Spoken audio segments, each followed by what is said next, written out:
एक गांव में एक लड़का रामू अपनी सौतेली माँ के साथ रहता था। सौतेली माँ के 2 संतान थी, एक लड़का और एक लड़की। सौतेली माँ अपने बच्चों का ध्यान तो सही प्रकार रखती पर उसके लिए बुरा व्यवहार करती थी। खान पान के संबंध में भी जो रूखा सूखा या जो बच जाए उसको दे दिया जाता। पहनने के लिए जो फटे पुराने कपड़े या सौतेले भाई बहनों के अस्वीकार कपड़ों को दिया जाता। रहने के लिए भी फर्श ही उसको दिया जाता। घर के कामों में उसका पूरा सहयोग लिया जाता। यदि वह कुछ कम ज्यादा हो जाता तो उसे दंड दिया जाता और प्रताड़ित किया जाता। उनके पास एक गाय थी जिसे रामू रोज सुबह चराने के लिए जंगल ले जाता।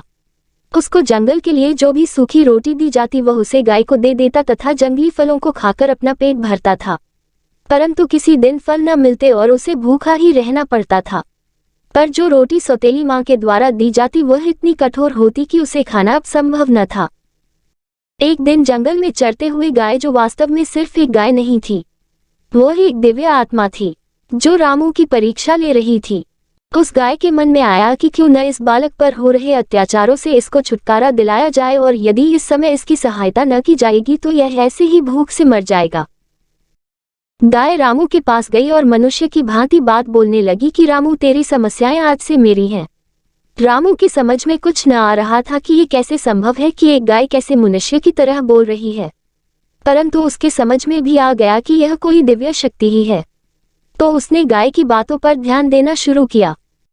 गाय ने कहा कि जो सूखी रोटी तू मुझे देता है उसके बदले में आज से तुझे जो चाहिए वह सब उपलब्ध करा दूंगी, और बताया कि तुझे जो भी चाहिए वह मेरे कान में आकर बोल देना। रामू ने ऐसा ही किया। उसे भूख लग रही थी तो उसने गाय के कान में खाने की मांग की और उसी समय खाना उपस्थित हो गया।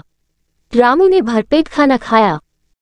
ये क्रम रोज का चलता रहा। रामू गाय को अपनी मां का दर्जा दे चुका था क्योंकि वह ही उसका संपूर्ण जीवन को व्यवस्थित कर रही थी।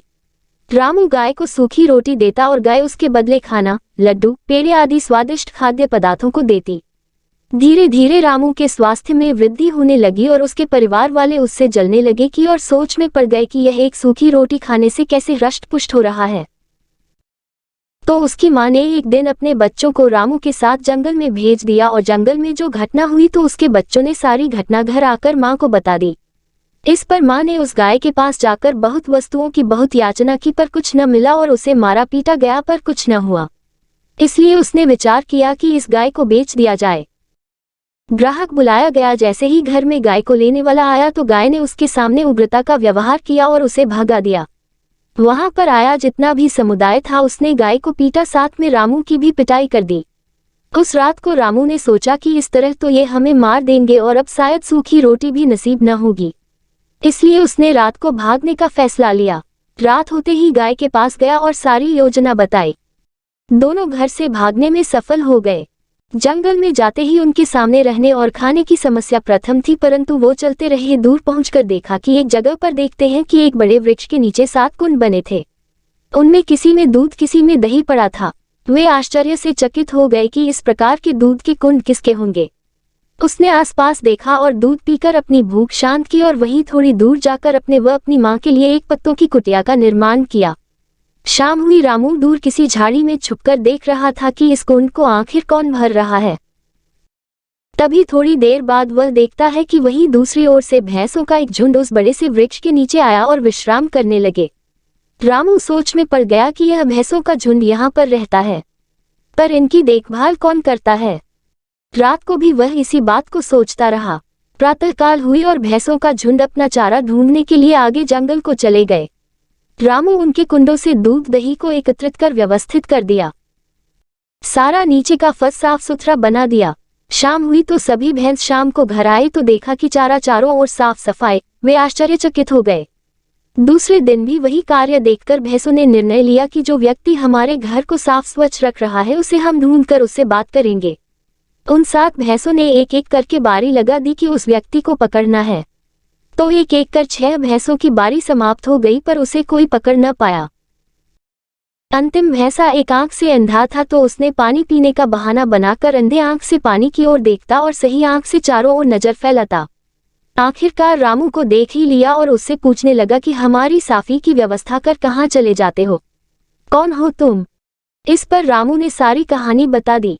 शाम होते ही सारा झुंड वहां आ गया और रामू से कहने लगा कि तुम हमारे साथ रह सकते हो। इस पर रामू ने कहा कि मैं अकेला नहीं हूँ, साथ में मेरी माँ भी है। तो इस पर भैंसों ने कहा कि इस बात पर हमें कोई आपत्ति नहीं है, हम सब साथ में मिलजुल कर रह सकते हैं। सभी भैंसे, गाय तथा रामू एक साथ जंगल में जीवन निर्वाह करने लगे। एक प्रातःकाल रामू वहीं पास में एक नदी पर स्नान कर रहा था। उसके बालों का एक गुच्छा नदी में बह गया और बहते हुए दूर नदी में चलता हुआ दूसरे राज्य में पहुंच गया। उस राज्य की राजकुमारी स्नान कर रही थी।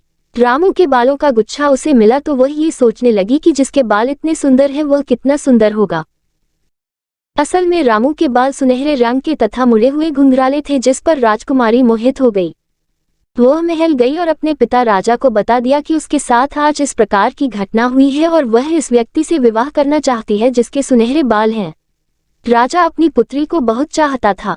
उसने राज्य के सभी सैनिकों को आदेश दे दिया कि इस सुनहरे बाल वाले व्यक्ति को ढूंढकर राज्य में लाया जाए। सारी सेना रामू को ढूंढने के लिए निकल पड़ी और 1 मास व्यतीत हो गया पर रामू न मिला। थके हारे सैनिक एक दिन उसी जंगल में पहुंचे और रामू के झोपड़े पर विश्राम करने के लिए रुके तो रामू ने उन्हें जल, दूध और दही का स्वाद चखाया। तभी उसमें से एक सैनिक देखता है कि यह तो वही सुनहरे बालों वाला व्यक्ति है। सैनिकों ने रामू को सारी बात बताई और राजा के सामने प्रस्तुत होने के लिए कहा। इस पर रामू ने अपनी मां से पूछने तथा उनके आदेशानुसार कार्य करने की बात की। राजा के सैनिकों ने सख्त स्वर में कहा कि आपको हमारे साथ किसी भी हालत में चलना ही होगा, परंतु तुम अपनी मां से बात कर सकते हो। वह गाय जो उसकी अपनी मां थी के पास गया और कहा कि राजा के आदेशानुसार उसे दूसरे राज्य में जाना पड़ेगा। तो उस पर उसकी मां ने कहा कि वह राजा के आदेश का पालन कर तुरंत घर के लिए प्रस्थान करेगा। ठीक है, आज्ञा लेकर चल पड़ा। राजा के समक्ष प्रस्तुत होने पर राजा ने कहा कि मैं तुम्हारे साथ अपनी बेटी का विवाह करना चाहता हूं तथा इस राज्य का राजकुमार बनाना चाहता हूं। रामू को पता न था कि सैनिकों की टोली उसे राजा बनाने के लिए जंगल में आई थी। वह थोड़ा सहमसा गया। तभी राजकुमारी ने उसे बताया कि यह सत्य है, उसे उसके बालों के कारण उस पर मोहित हो गई थी, परंतु रामू का शरीर वास्तव में एक युवा अवस्था को धारण किए हुए था, जिस पर राजकुमारी प्रत्यक्ष देखकर और भी घायल हो गई। रामू को राजवस्त्र धारण कराए गए और राजा ने दोनों का विवाह धूमधाम से संपन्न कराया। इस सुख के अवसर पर राजकुमार तथा राजकुमारी मानो साक्षात स्वर्ग से उतरे देवगणों की भांति चमक रहे थे। हर्षोल्लास के साथ सारा कार्यक्रम संपन्न हुआ। राजा और रानी अपने कार्यक्रमों में व्यस्त होते चले गए। समय बीतता गया। 1 वर्ष पश्चात एक दिन रामू को अपनी माँ की याद आ गई। वह सोचने लगा कि कैसी होगी उसकी माँ, अब तो मिलने के लिए जाना ही होगा। उसने कुछ सैनिकों को साथ लेकर जंगल को गया और बड़े वृक्ष के नीचे अपनी सवारी से उतरा तो भैंसे व गाय एक क्षण के लिए डर गए। फिर देखते हैं कि कोई राजा अपने रथ से उतरकर दौड़ा चला आ रहा है। पास पहुंचकर देखा कि रामू राजा के वेश में उनके सामने था। सबसे पहले अपनी माँ से मिला, फिर दूसरे भैंसों से मिला और सारी कहानी बता दी कि वह कैसे एक राजकुमार के पद पर आ पहुंचा है। देखता है कि उसकी माँ अब बूढ़ी होने लगी है, देखभाल करने वाला और कोई नहीं है। वह आग्रह करने लगा कि वह सब उसके साथ राजभवन में रहने के लिए चले। इस पर माँ ने कहा कि बेटा, राजा के बड़े महलों में रहने की उनको कोई इच्छा नहीं है तथा यहाँ जंगल में पर्याप्त भोजन व पानी की व्यवस्था उपस्थित है और हमेशा से ही यही उनका घर रहा है। वैसे भी लोग कहेंगे कि राजा की माँ एक गाय है। इस बात पर राजा का अपमान भी हो सकता है, इसलिए वह इस प्रकार का हठ न करे तथा अपना कार्य मन लगाकर करे। माँ ने बताया कि वह ढलता हुआ सूरज है और रामू के सामने अभी संपूर्ण जिंदगी पड़ी है, इसलिए उसे चाहिए कि वह अपने जीवन में आगे बढ़े और इस प्रकार का पद उसे प्राप्त हुआ है उसका सदुपयोग करे। रामू अपनी माँ से क्षमा मांगने लगा कि वह कैसे 1 वर्ष से उससे मिलने न आ सका, क्योंकि वह राजकार्याएं को सीख रहा था एवं उनके कार्याएं, उठने बैठने का तरीका, खाने का तरीका, राजपाट, रहन सहन आदि को समझ रहा था। परंतु अब ऐसा न होगा, वह हर मास मिलने के लिए आएगा। इस पर उसकी माँ ने कहा कि बेटा, मृत्यु निश्चित है और वह एक न एक दिन आनी है। हम जानते हैं कि हमारी किस्मत किस प्रकार की थी और अब किस प्रकार की है। मुझे खुशी है कि तेरा भविष्य साफ सुथरा एवं उज्जवल है, इसलिए मेरी यह आज्ञा है कि तू रोज नदी को देखना और जिस दिन नदी का पानी लाल हो जाएगा तो उस दिन समझना कि तेरी माँ इस संसार से चली गई है। रामू रोने लगा। ऐसा न कहो माँ, ऐसा न कहो। सभी भैंसे व सैनिक इस बात से अनभिज्ञ थे, पर वो दोनों जानते थे कि उनके माँ पुत्र के संबंध की कोई सीमा न थी। बड़ी मुश्किल से दोनों ने एक दूसरे से विदा ली। राज्य में आकर रामू रोज नदी के पास बैठता और अपने पुराने दिनों को याद करता। जब वह सूखी रोटी के बदले भरपेट भोजन करता और गाय माता शाम को वैसे ही बिना खाए रहती थी। समय बीतता रहा और एक दिन वह दिन आ गया जिसका शायद उसे कभी इंतजार न था। पूरी नदी का पानी पूरा लाल था। रामू अपने आप में कहीं खो गया। माता पिता का प्यार कभी उसे न मिला था। एक वही थी जिसने उसके जीवन को संभाला और उसका पालन पोषण किया था, पर आज उसकी माँ इस संसार में न थी। जीवन जैसे रुक सा गया था। एक राज्य का राजकुमार होते हुए भी वह आज गरीबी महसूस कर रहा था, क्योंकि उसकी माँ ने इस संसार को छोड़ दिया था।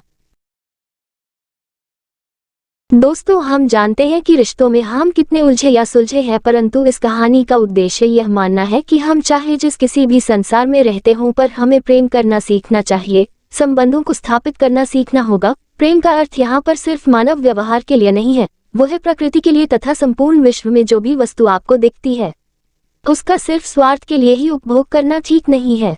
उसका सम्मान उसके पद के अनुसार अवश्य करना चाहिए।